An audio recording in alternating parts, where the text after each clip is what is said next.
Hello, titia chegou, minha gente!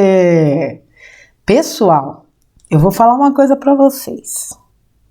Eu vou fazer os comentários do áudio do Vital do último sábado, dia 10 de maio de 2025, né? Véspera do Dia das Mães. A dor das mães e o propósito espiritual da perda. Eu sempre agradeço o Vital no final dos meus vídeos, mas Vital, além do final, hoje eu preciso te agradecer no início. Esse foi o áudio, o conteúdo em geral mais tocante que você já produziu para mim, né? Entre tantos e tantos conteúdos seus que ao longo desses 5 anos eu venho comentando, esse me tocou profundamente. E apesar de falar da dor das mães, mas é um áudio que fala para todo aquele que vive, né, processos de luto. E é um áudio, assim, absolutamente indispensável. Eu não conhecia o relato que o Vital trouxe, né? Eu não sei se todos vocês que vão assistir esse vídeo ou assistiram o do Vital. Se não assistiram, pode parar esse daqui e assistir o dele, porque é imperdível, é imperdível. E eu tenho também um relato para trazer aqui, eu sempre, desde muito jovem, vamos dizer assim, eu sempre fui muito curiosa das coisas do espírito. E eu lembro que eu era muito jovem, eu comprava mensalmente um jornal, olha só, que se chamava Folha Espírita. Eu acredito que alguns de vocês conheçam. E eu lia, mas o que mais me interessava é porque tinha uma seção que trazia casos, né, dentro da questão espírita, histórias reais. Então eu li vários. Na hora que o Vital começou a relatar esse que ele trouxe no áudio, eu não conhecia, mas me lembrei imediatamente de um que eu quero compartilhar com vocês. Mas antes de qualquer coisa, antes de partir para isso, eu quero falar um pouco aqui dessa questão, né? A dor das mães e o propósito espiritual da perda. Então, mais uma vez, o Vital nos traz o esclarecimento acerca das questões que envolvem o desencarne, ou até mesmo o aborto espontâneo. Existe um plano de alma. Aliás, existem bilhões de planos de almas, porque cada um possui o seu. Quando nós estamos do outro lado do véu, na 4ª dimensão, nós temos uma consciência altamente expandida, ou muito mais expandida do que nós aqui encarnados. E nós temos acesso a informações preciosas sobre aquilo que a gente ainda precisa experienciar, desenvolver, corrigir. E é por isso que nós escrevemos um plano onde eu preciso passar por isso. Olha, para essa próxima encarnação, então eu vou precisar experienciar isso. Eu vou precisar encontrar fulano, cicrano e beltrano. E esses planos vão se conectando para que esses encontros também aconteçam. Então não há nada, meu Deus, quanto mais eu ouço o Vital, mais e mais fica clara para mim essa ideia de que não há nada fora do plano divino, nada fora do plano de alma. Uma pessoa, quando passa pela experiência, entre aspas, da perda, como o Vital falou, não existe perda porque ninguém é dono de ninguém, já começa aí. Ninguém tem posse de ninguém, nem de um filho. Nós estamos filhos, estamos pais, estamos irmãos, estamos tios, estamos esposas, estamos maridos, estamos. Entender isso é trabalhar o desapego. Eu não sei se todo mundo que assiste esse vídeo conhece a minha história, mas esse é um vídeo que eu posso falar um pouco dela. Eu, em 2019, passei por um processo de luto com o desencarne do meu primeiro marido. Foi algo repentino, em 12 de agosto de 2019. Ele sofreu um infarto.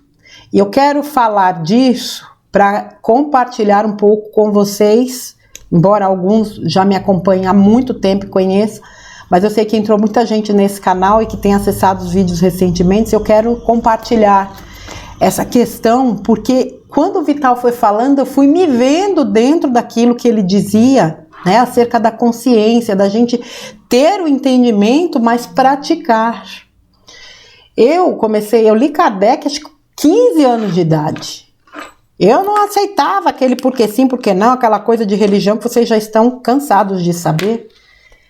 E eu perguntava por quê? Aquelas velhas perguntas, por que uns nascem abastados, outros não? Por que crianças nascem com problemas gravíssimos de saúde, outros não? Por que isso, por que aquilo, por que? Ninguém respondia, óbvio. E o Espiritismo foi, através dos livros de Allan Kardec, eu li a codificação, foi a única filosofia que me respondeu, né? Naquela época que eu era uma menina. Então, quando aconteceu o desencarne do Mauro, eu tinha 44 anos. Então, 30 anos eu passei lendo, eu lia só livros espíritas. Eu não gostava de ler nenhum outro tipo de livro. Nada, nem autoajuda. Todos os livros que eu lia ou eram romances espíritas, ou era Chico Xavier, embora li pouco Chico, e Kardec eu li no começo. Eu nem sei precisar quantos livros eu li, as histórias se confundem na minha mente, mas li livros fantásticos. E quando aconteceu, eu estava no hospital, quando iniciaram, né? Ele teve um infarto, foi levado para lá, eu não estava ao lado dele. Quando eu cheguei no hospital, nós conversamos ainda 5 minutos e ele apagou na minha frente. Mas ali eu já meio que já sabia, porque eu vi a hora que a máquina, né, parou. E me tiraram da sala e começaram todo um processo de tentar reanimá-lo. Não sei quanto tempo se passou, porque eu não tinha relógio, mas foi uma eternidade. E eu sei que no final me chamaram, o médico quer falar com você, mas na minha cabeça, o médico quer dizer assim que ele não estava bem, mas que ele ia ser internado, alguma coisa do tipo. Eu sei que quando eu entrei, o médico olhou para mim e fez assim, e disse aquela frase clássica, né? Nós fizemos tudo o que nós podíamos. Ali, naquele momento, era como se o chão se abrisse debaixo dos meus pés. Eu acho que quem já passou por isso entende o que eu estou falando. Eu não estou falando disso para resgatar dores ou para trazer sofrimentos. Eu quero compartilhar de fato com vocês como foi o meu processo. E eu fui muito acolhida naquele momento por aquele médico, por 2 enfermeiras que estavam lá e que foram muito gentis. Eu sei que ele explicou tudo e no final ele falou assim, você quer vê-lo? Eu falei, claro que eu quero, porque eu sabia que eu tinha que vê-lo, porque eu precisava conversar com ele. Quando eu entrei, que eu encostei nele, ele estava completamente gelado, aquilo me assustou, porque eu falei, meu Deus, como é rápido, embora eu não soubesse quanto tempo tinha passado. E eu me lembro claramente de uma voz que veio assim e me disse, não torne as coisas piores. E eu sabia o que era aquela mensagem. Tornar as coisas piores era simplesmente cair na revolta. Era não aceitar algo que durante 30 anos eu estudava frequentemente. Eu não era aquela pessoa de pegar livros e fazer anotações e estudar. Não era esse o meu tipo de estudo. É como os vídeos que eu faço aqui. Eu ouço um vídeo do Vital uma única vez. Eu não fico, às vezes eu faço, para esses nem anotações eu fiz. Era uma coisa que contava muito com a intuição, conta até hoje. Mas eu me lembro dessa voz. E eu encostei nele e comecei a conversar, a me despedir, na verdade, né? E que ele seguisse o caminho dele. Que eu sabia que ele não estava sozinho ali. A sensação que eu tinha era de que a mãe dele tinha vindo buscá-lo. Porque ele falava muito da mãe nas últimas semanas, era uma coisa impressionante. Como ele vinha sonhando com a mãe e falava da mãe que já tinha desencarnado. Então, para mim, essa foi uma mensagem. Então, eu conversei com ele o que eu precisava conversar e que ele fosse em paz, porque aqui eu ficaria bem. Ele, né, tinha uma filha, né, tinha porque ele se foi, mas ela, né, segue a vida dela, que aqui a gente ficaria bem. E aí é uma série de questões, né, que você tem que correr atrás, burocracia, que às vezes você não tem nem cabeça, mas Deus foi tão maravilhoso, eu estive cercado o tempo todo de pessoas que me ajudaram muito. E aí eu fui para casa dos meus pais, eu fiquei, no dia seguinte, naquela época ainda existiam, né, aqueles velórios que você não sei nem se existe hoje, porque depois do coronga tanta coisa mudou, mas a gente passou a noite no velório, no dia seguinte foi o sepultamento, então assim, um esgotamento, uma coisa absurda. E aí eu fui para casa dos meus pais, fiquei uma semana, voltei, e aí sim eu pude começar meu processo de luto. E foi um negócio, assim, interessante porque é exatamente aquilo que o Vital falou. O fato de você saber não diminui a sua dor. Mas se você realmente coloca em prática o que você aprendeu, essa dor, ela é acompanhada de um entendimento e de um conforto que muitas vezes vem de você mesmo. Eu me lembro de muitas vezes ter confortado pessoas que iam falar comigo. Eu confortava as pessoas. E é um processo que precisa ser respeitado, mas a gente precisa fazer a nossa parte. Eu ouvia muito, o tempo vai passar, o tempo não é? O tempo cura tudo, o tempo cura tudo. É mentira isso. Isso eu aprendi, isso é mentira. O tempo não cura nada. O tempo passa. Ou seja, o tempo cumpre com a função dele. Quem realiza o processo de cura somos nós. Não adianta ficar largada em cima da cama, revoltada porque ele desencarnou. Inclusive o Vital falou de uma coisa nesse áudio, que eu falei, eu tenho absoluta certeza de que o Mauro foi tirado antes. Não muito antes, porque eu acredito que, por tudo que eu vi, ele era diabético, ele tomava muito medicamento, era uma pessoa muito ansiosa, muito preocupada. Quando chegou a tal da fraudemia, eu entendi por que ele foi embora. Ele não passaria pela fraudemia. Não passaria, porque houve todo aquele processo, houve aquele processo de crise, de muita empresa fechando, ele era uma pessoa altamente preocupada com essa parte, né, de trabalho, de finanças e tudo mais. Eu falei, agora eu entendi por que ele foi. Ele foi tirado antes. E isso foi uma coisa que também me confortou, porque ele não precisou passar por aquilo. E eu provavelmente enlouqueceria junto. Porque é uma situação, eu estou deduzindo isso, né? Mas isso me veio na cabeça muitas vezes com clareza, do quanto seria difícil para nós dois.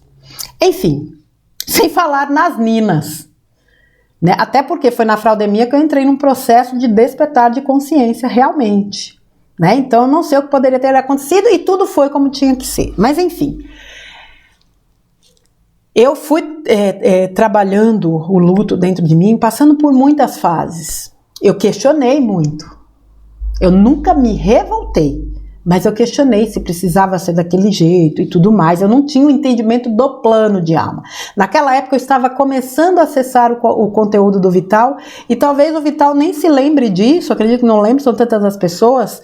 Logo que meu marido desencarnou, eu mandei uma mensagem para o Vital num texto que eu já li aqui, acho que foi o primeiro texto que eu li aqui, que falava que um trabalhador da luz não fica, né, sem amparo.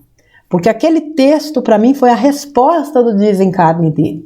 E eu escrevi para o Vital, e o Vital na época me respondeu, e aí eu passei a acompanhá-lo, né, em 2019, depois só em 2020 que eu passei a fazer lá os vídeos do Vital. Então assim, entender é importante, mas praticar é mais. Por isso que eu bato tanto nessa tecla. Não me valeria de nada 30 anos de estudo espírita e chegar numa hora dessas me revoltar, não aceitar.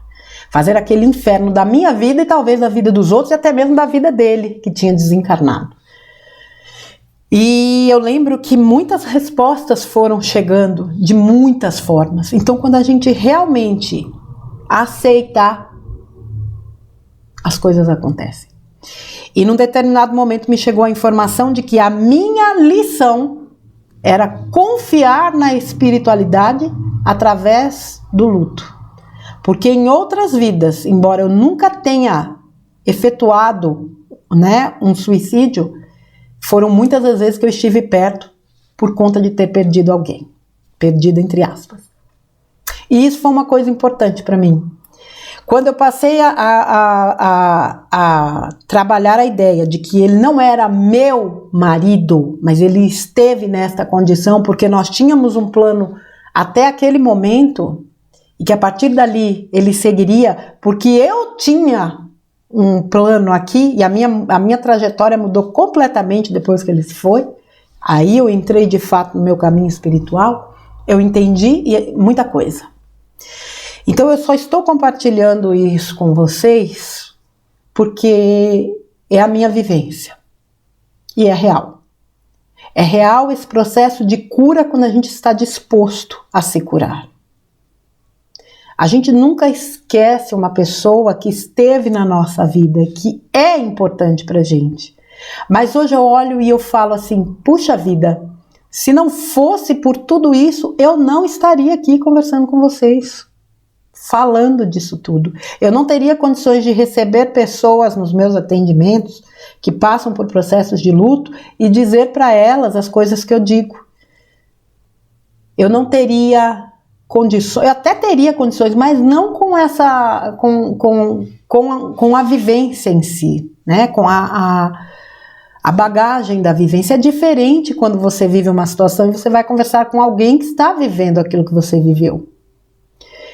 Até porque é importante as pessoas entenderem que é sim possível superar, por mais que doa.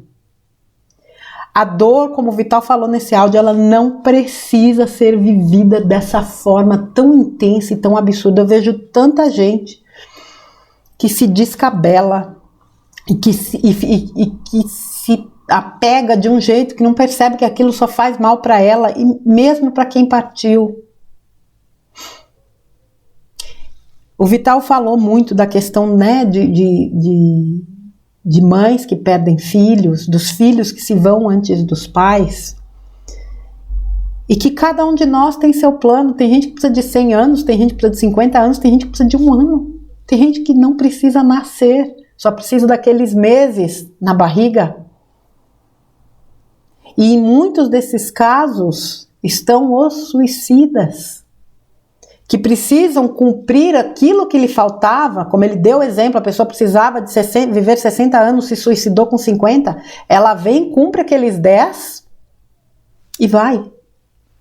Até para que ela não precise passar de novo pelo desafio, né, pela prova do suicídio. Ou seja, quando ela, vamos supor que ela viva mais 50 anos, quando chegar nos 50 anos ela vai passar a mesma prova. É exatamente o caso que ele trouxe. Eu vou trazer aqui, para quem não assistiu, o caso que ele relatou no áudio dele, mas assistam lá, porque ele falou de muito mais coisas que eu não estou trazendo aqui. Então ele fala de um caso de um casal que frequentava, né, a casa espírita, e eles tinham uma filha única. E essa filha, aos 5 anos de idade, 6 anos de idade, apresentou um problema seríssimo, respiratório. E ao levarem a menina, né, a menina foi internada e os médicos desenganaram, a menina não tinha chance de sobrevivência. E esses pais, conhecedores da doutrina espírita, apesar de entenderem, né, fizeram um apelo que a espiritualidade pudesse conceder uma moratória à menina, já que era filha única, que eles entendiam, mas é nossa filha única.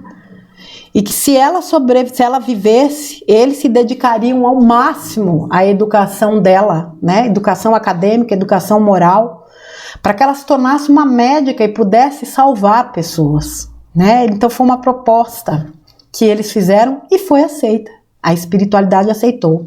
A espiritualidade sempre aceita? Não.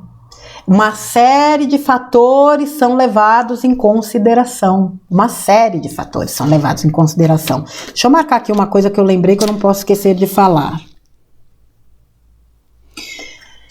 Mas foi concedida essa moratória. E a menina cresceu, né? A menina se curou, cresceu, se desenvolveu, se tornou uma médica excelente. E aos 25 anos, essa menina passou a se relacionar com um rapaz, sofreu uma tremenda desilusão amorosa e aos 25 anos de idade ela se suicidou. Os pais entenderam, aí eles entenderam o que tinha acontecido lá atrás. Ou seja, o desencarne naquela idade evitaria que ela entrasse de novo na prova do suicídio.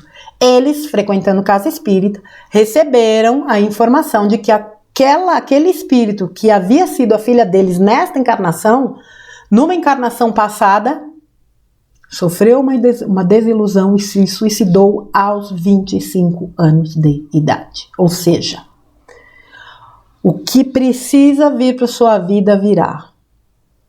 Quem precisa passar pelo desafio ou pela prova do suicídio, vai passar. Não para se suicidar. O plano de alma não prevê o suicídio. Aliás, no plano de alma você não escreve lá que você vai se suicidar, mas aquela prova vai vir para você, porque é uma prova a ser vencida. É como uma matéria na escola. Olha, matemática, nossa senhora, matemática não vai. Tu vai precisar passar por todos os exercícios e provas da matemática para você se superar dentro dela e continuar o seu percurso. Então, quando o Vital falou disso, eu falei, meu Deus, que coisa incrível.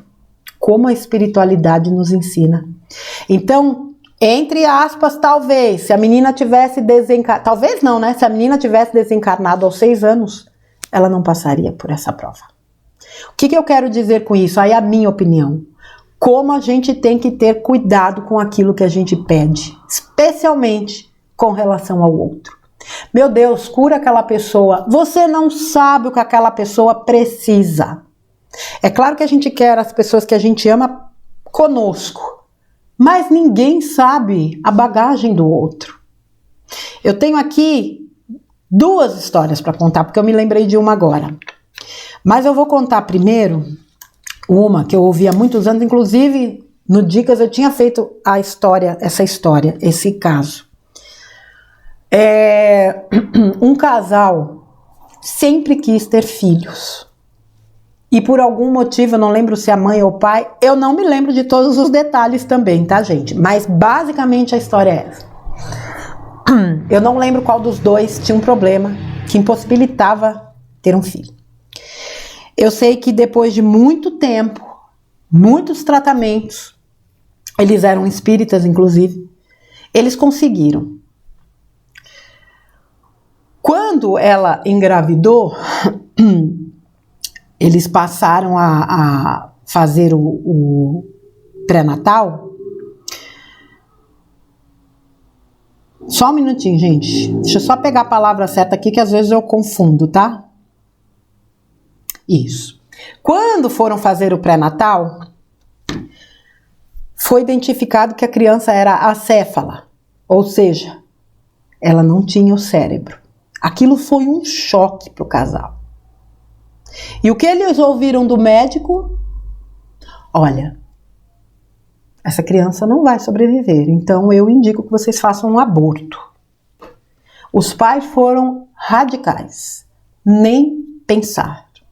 Essa criança vai viver o tempo que ela tiver que viver, seja meses na barriga ou nascendo. E o médico, eles acompanharam, eles fizeram pré-natal. Só que esse casal frequentava a casa espírita e fazia em casa o evangelho no lar. Eles mantiveram a gravidez como se aquela criança fosse sobreviver e ter uma vida normal. Decoraram o quarto, compraram enxoval, amaram aquela criança de todo o coração. A criança nasceu, era uma menina.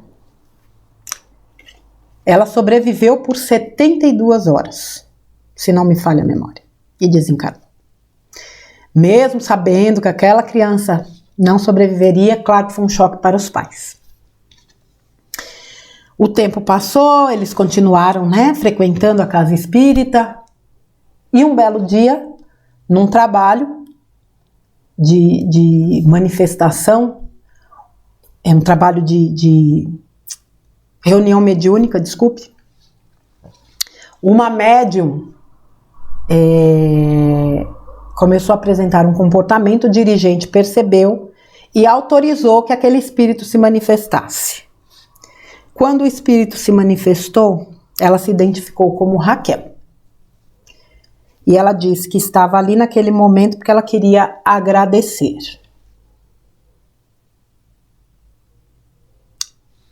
Agradecer um casal que ali estava, porque aquele casal tinha aceitado recebê-la como filha, mesmo sendo ela acéfala. E que ela tinha vindo naquela condição porque na vida passada dela, ela se matou com um tiro na cabeça. E ela precisava daquele tempo para reconstruir no seu perispírito os danos que ela tinha causado e para resgatar aquele tempo. E que ela nunca tinha recebido tanto amor na vida. Que foi justamente no período de gravidez, né, quando os pais se recusaram a abortar e se comportaram, né, como se aquela criança sobrevivesse. E deram a ela todo o amor, faziam um evangelho no lar em casa, frequentavam a casa espírita, então ela explicou que todo aquele amor foi suficiente para reconstruir o perispírito dela. E que ali ela estava numa condição totalmente restaurada. E que eles não se preocupassem, porque ela ia voltar. E 2 anos depois, o casal engravidou, teve uma menina perfeita, saudável, a qual eles deram o nome de Raquel. Esse tipo de história sempre me toca muito, porque a vida é eterna, mas às vezes a gente se pega tanto na dor que a gente não se permite receber as bênçãos da vida. E tem um outro caso, eu ouvi de um médium baiano chamado José Medrado, por sinal, um cara fantástico, eu acompanhava muitos anos atrás. E ele contou que uma vez ele fez uma palestra, eu acho que em Salvador, e ele falando do espiritismo e coisa e tal, e não sei o que, e daqui a pouco uma senhora levantou a mão.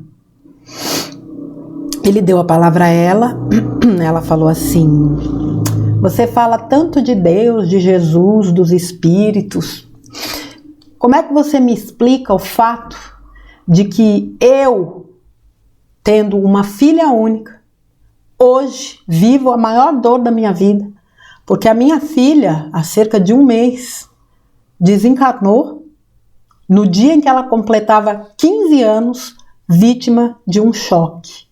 Cadê Deus nessa hora? Então o que aconteceu? A filha dela parece que vai fazer eu não sei se foi uma limpeza, uma faxina, eu não lembro. Eu sei que ela pegou um pano úmido e ela passou numa área que estava eletrificada. Eu não sei se foi uma tomada, a menina tomou um choque e veio a falecer. A mãe estava assim, revoltada. Ele virou para ela e falou assim: eu não posso responder a sua pergunta, mas talvez eu possa te indicar alguém que vá te responder. Converse com Maria. Maria viu seu filho morrer. Eu tenho certeza que ela é a pessoa, o espírito mais indicado para te responder. A mulher que já estava revoltada ficou mais ainda, mas foi para casa. O tempo passou. Depois de muito tempo, ele voltou na mesma cidade, foi fazer outra palestra. Quem estava na plateia? Esta mesma senhora. Ele a reconheceu. E ele perguntou como ela estava. Ela pediu licença para falar. Ela falou: olha, naquele dia eu saí daqui tão revoltada com você, com Deus, com tudo, que eu fui para minha casa. Eu chorei de ódio. Mas antes, mas enquanto eu chorava, eu conversei com Maria. e perguntei para ela por que daquilo tudo. Eu chorei tanto, mas tanto que eu adormeci. E eu sonhei. E nesse sonho, eu vi a minha filha, com cerca de 30 anos, numa cama de hospital, sendo corroída por um câncer nos ossos. Ela sofria tanto que eu me vi no sonho pedindo a Deus que a levasse. Então ali eu entendi que a minha filha foi tirada aos 15 anos porque ela não precisava passar por aquele sofrimento todo. E eu agradeci Maria. E hoje eu estou aqui para te agradecer. Então, assim, esse caso, ele retrata exatamente aquilo que o Vital trouxe no áudio dele. O quanto, às vezes, as pessoas são retiradas. Eu já ouvi centenas de casos de pessoas que foram embora porque elas não precisavam passar por certas situações, por mérito. Por mérito. Por mérito. Então, antes da gente cair na revolta, a gente precisa exercitar toda a nossa bagagem de conhecimento, especialmente quem acessa essas bagagens espirituais. Não é à toa, não é por acaso. Não é para você ficar falando bonito para os outros. Você pode confortar pessoas, mas é inútil se você não coloca em prática, na hora que você precisa passar. Eu poderia ficar aqui descrevendo muitos e muitos casos. Eu tenho certeza que vocês também têm muitos e muitos casos, mas não precisa. Eu tenho certeza que este vídeo do Vital disse tudo o que precisava ser dito. Não há nenhuma dor ou alegria com endereço errado. Um pai, uma mãe, ou quem quer que seja, que viva um momento de dor, também está envolvido naquilo. Veja, vamos supor uma pessoa, né, que passa por um processo de luto. Não, eu vou pegar a mesma história que eu trouxe para vocês da menina acéfala. Talvez aquele casal tenha sido causador do suicídio dela. Então eles vêm para passar por aquela dor para também resgatar. Gente, a vida é perfeita. O plano é perfeito. Não existe erro na contabilidade do universo. Se a gente realmente confiar, entregar nosso coração à sabedoria da vida, entender que somos nós, que traçamos o nosso destino, concordo com o Vital. Não existe nada que não possa ser modificado. O meu plano de alma está escrito, mas vai depender aqui de como eu vou agir. Eu posso ter decidido coisas lá que eu estou fazendo diferente agora. Quando o Mauro faleceu, eu poderia ter caído na revolta. O que teria acontecido? Não sei. Mas poderia. Eu fiz um trabalho em 2021 que se chamava... Como é que era? Acho que era Lidando com o Luto. Lidando com o Luto, Sabedoria ou Revolta, uma coisa assim. A pergunta era, é possível atravessar um processo de luto com serenidade? É claro que é. Eu tenho um trabalho aqui no canal, o Ho'oponopono e as fases do luto. Tá aí para quem quiser. É um trabalho bem extenso. E tem uma visualização. Sim, isso foi uma coisa que me ajudou. Teve um dia que eu não estava nada bem. Uma angústia, um sofrimento. E uma amiga me mandou uma mensagem perguntando como eu estava. Ela falou, eu vou te ensinar uma coisa. E eu fiz, tanto que depois nesse trabalho do luto, tem um vídeo chamado aqui Visualização Amorosa, que faz parte deste trabalho Ho'oponopono, que é o seguinte, é permitir que a pessoa estabeleça um contato com aquela que se foi, para ela dizer aquilo que ela acha que precisa ser dito. Pedir perdão, dizer que ama, conversar, dar um abraço, não importa.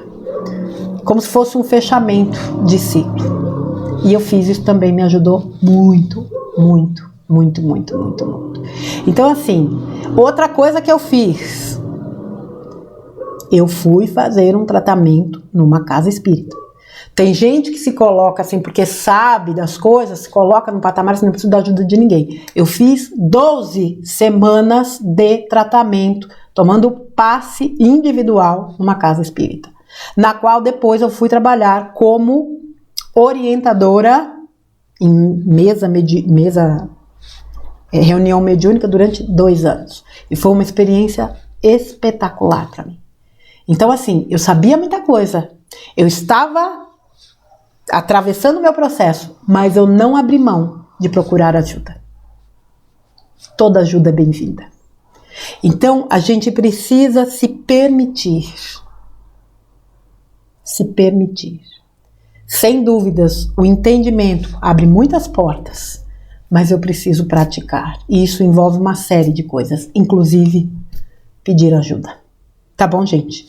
É isso que eu quero falar para vocês desse áudio do Vital. Guardem este áudio do Vital. Guardem este aqui também. Porque todo mundo passa por esse processo de luto. A diferença é como a gente passa. E é sim possível atravessar esse processo que é natural, porque tudo que morre, tudo que nasce biologicamente um dia vai morrer.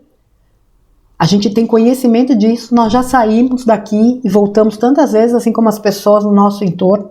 Nós já tivemos, sabe lá Deus, quantos pais, quantas mães, quantos filhos, maridos, esposas, amigos, parentes.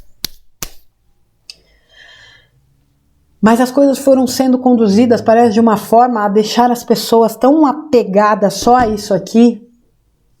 A gente precisa expandir mais. A vida é maravilhosa. Atravessar esses processos nos ajudam muito. Muito, muito mais do que a gente possa imaginar. Mas é preciso fazer a parte que lhe cabe. Por isso que eu disse, o tempo só passa. A gente precisa fazer a nossa parte. Aí sim as coisas fluem. Chega uma hora que você olha para trás e fala, puxa vida, agora eu entendi. E você lembra daquela pessoa com todo amor e gratidão. Mas sabendo que realmente tudo foi como tinha que ser. E que bom que ele seguiu o caminho dele. Que bom que, no meu entendimento, ele foi poupado de muita coisa. Por mérito.